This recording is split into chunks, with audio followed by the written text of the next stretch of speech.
Hey guys, welcome at another lesson. And in today's lesson, I'm gonna teach you, or actually more like give you some tips, how you can nail your first date with your investor by sharing with you the 12 questions that are very likely to be asked by your investor to you. Let's jump straight into it. 12 questions every investor would love to ask you on your first day together. By now, you know that we within the Startup Chef like to think with fundraising in a date your startup investor framework, right? Now, you can imagine you have warmed up the relationship, you have sent your teasers, you sent your investor deck. The investor really would like to meet you by now, and you have dropped this investor deck on their desk. You're sitting in a Zoom call or otherwise live, and you get the presentation, the moment you have been waiting for, the stage to elaborate and present your company, and then the questions come. But what kind of questions you can truly expect on your first date? And in this video, I truly would like to share with you, actually more like give you some tips and tricks so you can prepare these questions in advance, so you know for sure that you'll be able to nail that first date, and hopefully it will bring you to the next level, which is going deeper into your startup. Now, before jumping really into it, I would like to say in our framework, we always think about the opportunity, building the confidence and trust, and de-risking. So here they are, 12 questions for you in these briquettes. When we think about the opportunity, the first question that a lot of investors will ask you: how did you find out the name of your startup? Where does the name of your startup comes from? I mean, investors truly would like to know what is your motivation, your psychology behind the selection of your name. So think about that. How did you come up with your name so you can tell and convey a really interesting story? Second question that your investors definitely gonna ask, which fits with us in our opportunity, is how big is your market size? Very important, crucial, especially for venture capitalists. A venture capitalist would love to invest in large total addressable markets. Markets that they know that if your product is so successful, they can scale it all over the place. So know your answer if someone's asking you, how big is your market, right? And don't say just like super big. No, we want to have a quantitative number that you are able to underbuild, almost put a fundament under it, that you can tell the investor exactly how you arrived at that number. And by doing that, you will impress him. The third question fits in our opportunity brick, which is: how much are you raising? How much funds do you need in order to bring your business to the next stepping stone of success? Now, the main reason why the investor is asking it is to truly understand how much cash do you really need to drive your business to the next round, and also to see if this ticket size typically fits in their investor mandate. So be ready, know exactly how much money you need, and be able to underbuild and motivate it with the right motivations. Question number 4 in our opportunity side is: how do you monetize your product or service? Another way, a little bit your business model. How do you truly make money?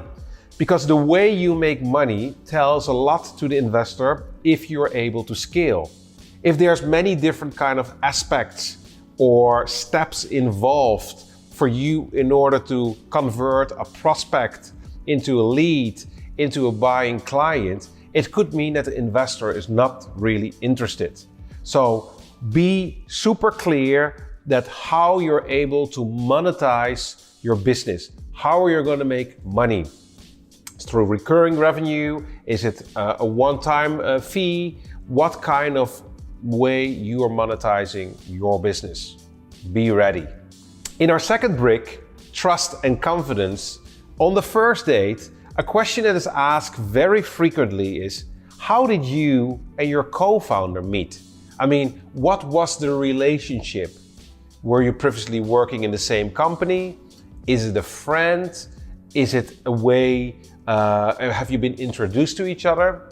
And you would say that that question is actually kind of innocent, but a lot of times unsuccessful companies are being funded by really good friends. And if you're really good friends, it has a lot of benefits, but it could also be not the ideal fit. So have a strong story why you and your co-founder started this journey together. So on your first date, you're able to deliver a very interesting story about that.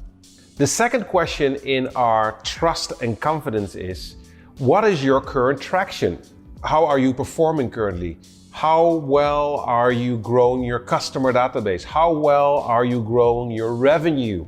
Is there a significant month-on-month growth? What's the traction? Are you launching new products? Are you hiring new teams? What indicates that your business is truly going to the next level? And many times there is a lot of metrics in our organization, but all the times there should be one North Star metric that you always track, that you know that you're on the right track to make a very successful company. So know how you make traction and be ready to answer that question.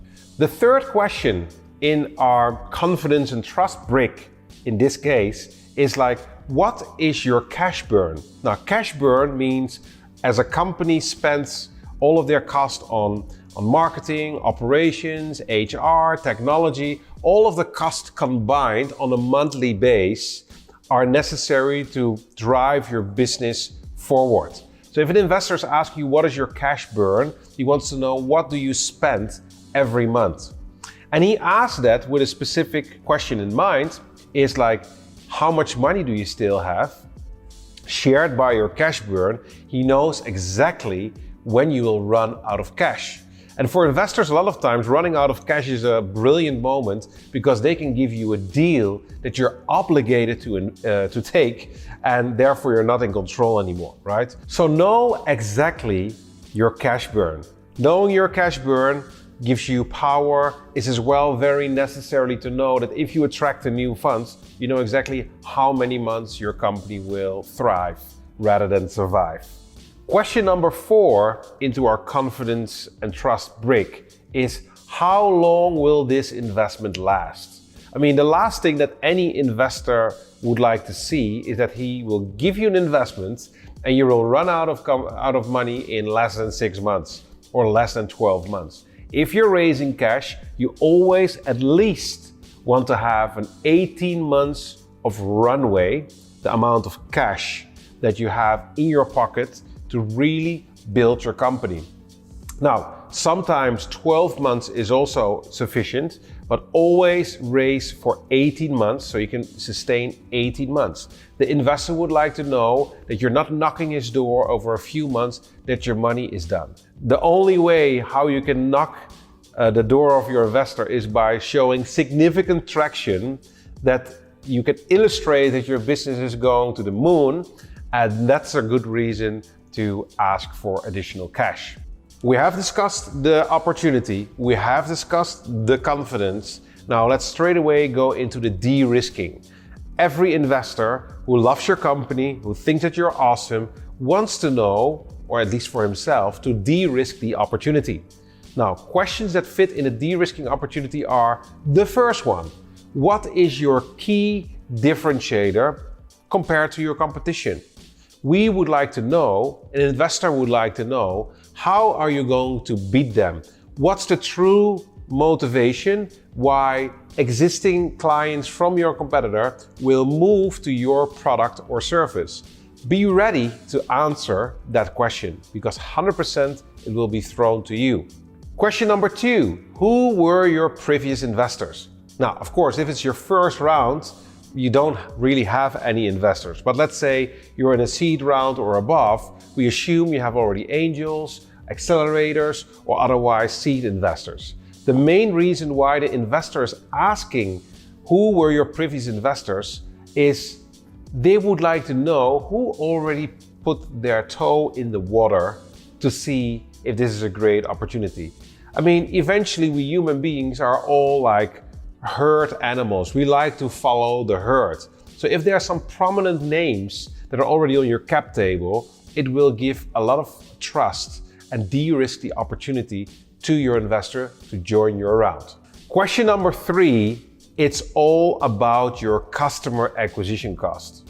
Now, and this question is together with question number 4, which we will jump into very soon, significant important. We identify blended customer acquisition cost and we identify paid advertising customer acquisition cost. The reason why this is so important and where you are not able to just give a number, no, you need to be able to motivate it, is mainly because the investment that comes in from your investor, he will mainly make a calculation, how many new users is my potential new startup being able to attract through this investment?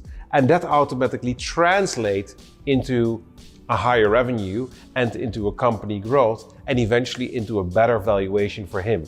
So know your customer acquisition cost in detail, exactly how it's being built up and how it's being constructed.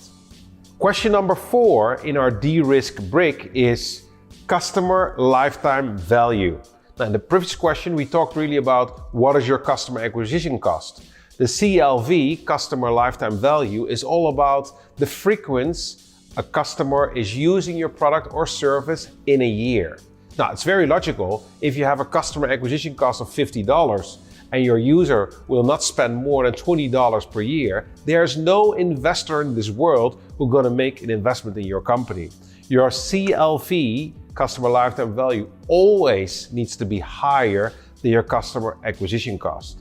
And why is that? Because if you just start as a company, as a new company, and we're starting in a niche, a lot of times the customer acquisition costs are relatively low.